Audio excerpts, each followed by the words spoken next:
안녕하세요. 우리의 전통 문화와 예절을 알아보는 천곡의 니캉네캉입니다.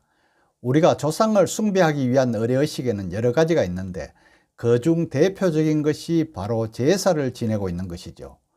일종의 종교의식 행위라고도 볼 수 있지만 조상이나 신령에게 음식을 올려놓고 추모하거나 기원을 드리는 의미에서 치러지고요. 격식을 갖추고 제를 지낸다고 하여 제례라고 부르기도 한답니다. 그리고 이때 조상이나 신에게 축원을 올리는 걸로 제사상에 함께 놓는 것을 축문이라고 하잖아요. 그래서 오늘은 이러한 축문의 의미와 쓰는 방법 등에 대해서 한번 알아보고자 합니다.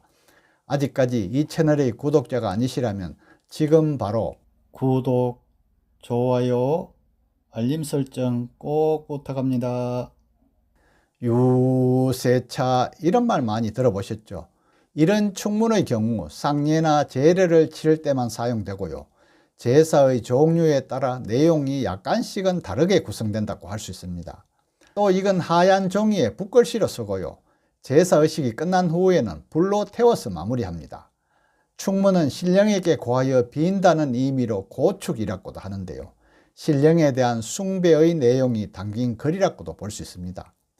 보통 축문의 규격은 가로 24cm, 세로 36cm의 깨끗한 한지에 쓰는데요. 가능하면 먹을 갈아 붓으로 쓰면 좋고요. 여의치 않다면 붓펜으로라도 써야겠죠. 먼저 전체적으로 축문 쓰는 방법을 한번 알아볼까요? 이것이 바로 축문입니다. 먼저 유입니다. 유세차 할 때 유가 먼저 나오죠. 이건 어느덧 해가 바뀌어 이런 의미로 유자는 오히려 유자입니다. 바유라고도 하지요. 이건 특별한 의미가 없이 그냥 유하고 음을 조절하는 거라 생각하면 됩니다. 세차, 이건 해의 순서지요. 해의 차례.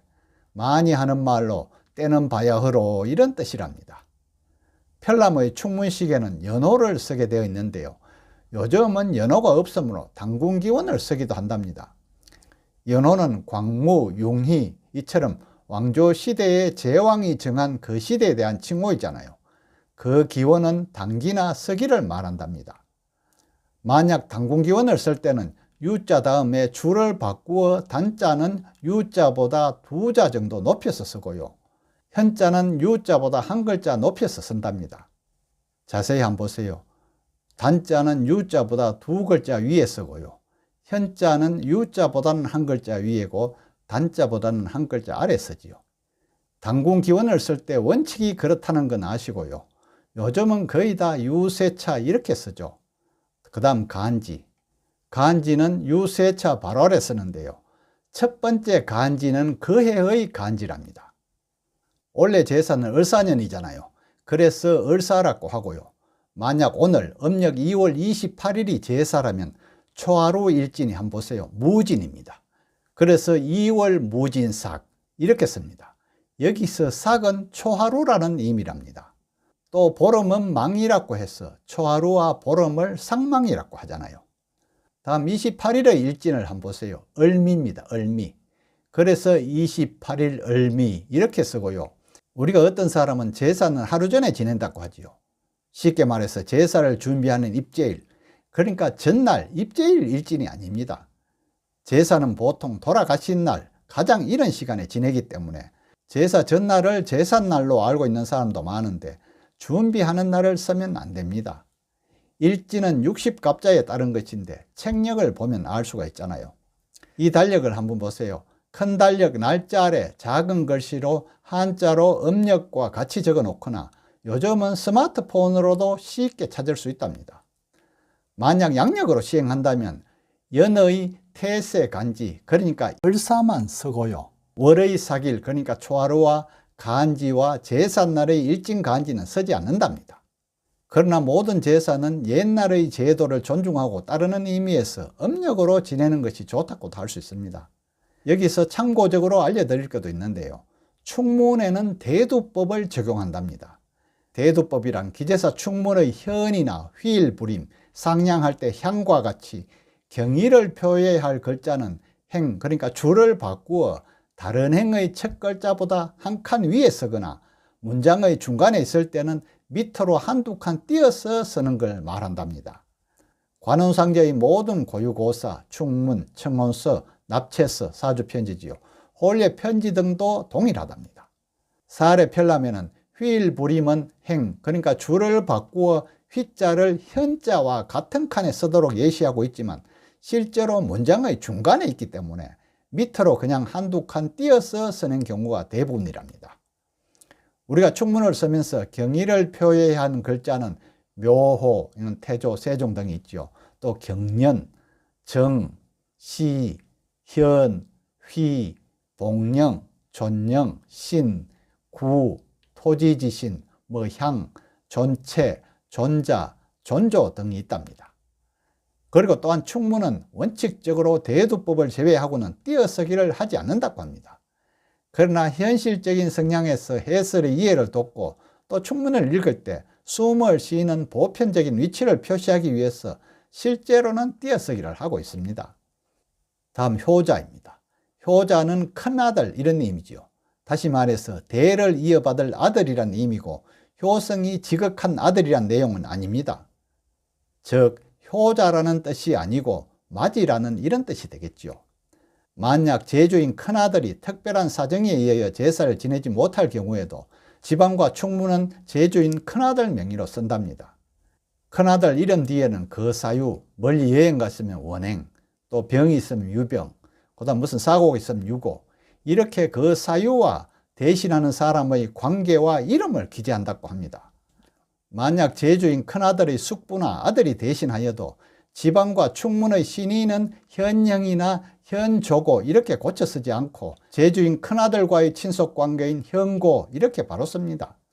만약 장남이 멀리 가 있다면 효자, 공공, 원행, 감소고, 병이 있다면 효자, 땡땡, 유병, 감소고 이렇게 쓴답니다.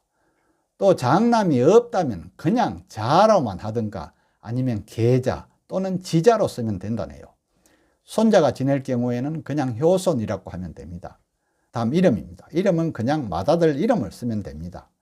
다음 감소고우입니다. 감소고우 또는 감조고우라고 하지요. 감이 밝혀 아래옵니다. 이런 말인데요. 처에게는 감자를 제외하고 소고우 이렇게 쓰고 제2야 그러니까 동생이야에게는 고우만 쓴다고 하네요. 그런데 우리가 감소고우라 읽지만 감조고우가 더 정확한 고축이라고 합니다. 다음 현고학생 부군 현비유인 이 내용은 지방을 쓰는 것과 동일한데요. 부부는 일심동체라고 했죠. 그래서 제삿날이 아버님 제사이든 어머님 제사이든 관계없이 두 분이 다 돌아가셨다면 같이 쓴답니다. 여기서 한 가지 이상한 점을 발견하신 분은 없나요? 지방을 쓸 때는 아버지를 왼쪽에 쓰고 어머니를 우측에 썼는데 충문은 반대이죠. 바로 충문은 우측부터 좌측으로 읽어가기 때문이랍니다. 헷갈리지 않도록 주의해야겠죠. 그런데 지방을 쓰는 방법은 제주가 어떤 사람이냐에 따라 다양하잖아요. 그 내용에 대해서는 이 채널에서 방송한 지방 쓰는 법을 참고하시기 바랍니다. 다음 세서천역입니다. 세서천역. 이건 해가 바뀌었다 이런 의미랍니다. 다음 현고 또 나오죠. 이 현고는 오늘 제사가 아버지 제사 그러니까 부친 제사라는 의미고요. 반드시 줄을 바꾸어 써야 하죠. 현고라고 쓰기도 하고 현고 학생 부군 이렇게 다 쓰기도 하지만 학생 부군은 앞줄에 이미 기재하였으므로 통상적으로 줄여서 현고만 쓴답니다. 그러니까 모친 제사라면 현비 이렇게 쓰며 역시 줄을 바꾸어 써야겠죠.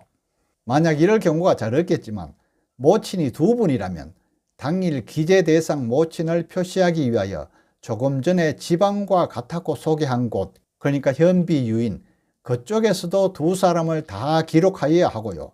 여기에도 모친이 두 분이니까 현비만 쓰면 안 되잖아요. 그래서 현비 유인 김해 김씨, 현비 유인 밀양박씨 이렇게 성씨까지 기재해서 어느 모친의 기재사인지 구분하여야겠죠. 모친은 살아계시고 부친 제사이면 이 현고는 쓸 필요가 없죠. 아까 말한 대로 현고 학생 부군 다음에 바로 세서천역 휘일부림 이렇게 연결하면 되겠죠. 반대의 경우도 마찬가지 방법으로 하면 됩니다. 만약 두 분의 제사를 합해서 합제를 지낼 경우에는 현고나 현비 이 글자를 빼고 지내면 되겠죠. 다음 휘일부림. 휘일부림은 돌아가신 날이 다시 돌아오니 이런 의미가 내포되어 있죠. 아까 휘자는 행이나 주를 바꾸어 현자나 향자와 같은 칸에 쓰거나 문장의 중간에 있을 때는 밑으로 한두 칸 띄어서 쓴다고 말했죠. 현고 휘일부림, 이 말은 아버님의 기일이 돌아왔다 이런 의미랍니다. 아랫사람의 기제사에는 망일부지 이렇게 씁니다. 우리가 살아있는 분을 함자라고 하지요. 돌아가신 분은 휘자라고 하잖아요. 그런데 살아계신 분 보고 어르신 휘자가 어떻게 되느냐고 묻거나 돌아가신 분 보고 함자가 어떻게 되느냐고 묻는 것은 큰 실례겠죠. 다음 추원감시입니다. 추원감시는 지난날, 그러니까 먼 옛날의 감회를 생각하니 세월이 흐를수록 더욱 생각이 난다 이런 의미랍니다. 그리고 또 반계 친족인 백숙부모 제사에는 추원감시를 기재하지 않는다고 합니다. 그 다음 호천망극. 호천망극은 부모님의 은혜가 하늘과 같이 크고 넓어서 끝이 없사옵니다 이런 뜻이죠. 이건 시경에 나오는 말로 이 채널에서 전에 한번 공부한 적이 있답니다. 거기 보면 부에 생하하시고 모에 구가하시니 애애 부모여 생하구로셨도다. 욕보심은 할진대 호천망극이로다. 이 말은 부모님의 은혜는 끝이 없다 그런 의미죠. 이걸 한번 자세히 보시려면 우측 상단 자막을 클릭하시면 됩니다. 단 조부모 이상 제사에는 호천망극이라 쓰지 않고 불성영모 이렇게 쓰는데요. 불성영모는 길이 사모하는 마음이 북받쳐 참지 못한다 이런 의미랍니다. 또 비슷한 내용이지만 남편에게는 불성감창, 아내의 경우에는 불성비고, 그 다음 형의 경우에는 정하비통, 동생 이하는 불자성감 이렇게 쓴답니다. 있어서는 안 될 일이지만 아들의 경우에는 심회비염, 좀 어렵죠. 이렇게 쓴답니다. 다음 건의. 건의는 삼가 정성을 다한다 이런 의미죠. 아내와 아랫사람에게는 자의 이렇게 씁니다. 다음 청작서수. 청작서수는 맑은 술과 여러 가지 음식 이런 의미랍니다. 다음 공신전헌. 공신전헌은 공경을 다하여 받들어 올린다 이런 뜻으로 형 이상에만 쓴답니다. 또 배우자나 동생 이하는 신차전의, 이건 마음을 다해 상을 차린다. 또 진차전의, 이건 여러 음식을 절비하게 차려 제사를 올린다 이런 뜻으로 적는답니다. 여기서 제사 지낼 전은 올린다는 뜻이고요. 헌은 정량히 바친다 이런 뜻이랍니다. 다음 마지막으로 상향 할 때 상향입니다. 상향은 강림하시어 험량하소서 이런 의미로 향자는 높이 받다는 문자로 반드시 줄을 바꾸어 쓰고 현자와 같은 칸에 쓰고 약간 크게 쓴다고도 하죠. 그리고 축문은 반드시 한문을 써야 할까요? 물론 한문을 쓰면 좋지만 지방도 한글로 쓰듯이 축문도 한글로도 쓴다고 합니다. 아니면 한문 한글을 변기해도 되고요. 한번 볼까요? 몇 년 몇월 며칠 효자 홍길동은 감히 과나이다. 아버님 어머님 해가 바뀌어서 아버님의 돌아가신 날이 다시 오니 영원토록 사모하는 마음과 하늘같이 크고 넓은 은혜를 잊지 못하여 삼과 맑은 술과 여러 가지 음식으로 공손히 전을 드리오니 험량하시옵소서 이렇게 쓰면 된답니다. 어렵지 않죠? 오늘은 축문의 이의와 쓰는 법에 대해서 한번 알아보았는데요. 제사를 지낼 때 축문을 읽을 때도 그 의미를 알고 쓰고 읽는 게 훨씬 더 가슴이 뭉클하고 감동을 주겠죠. 끝까지 시청해 주셔서 감사하고요. 구독도 꼭 부탁합니다.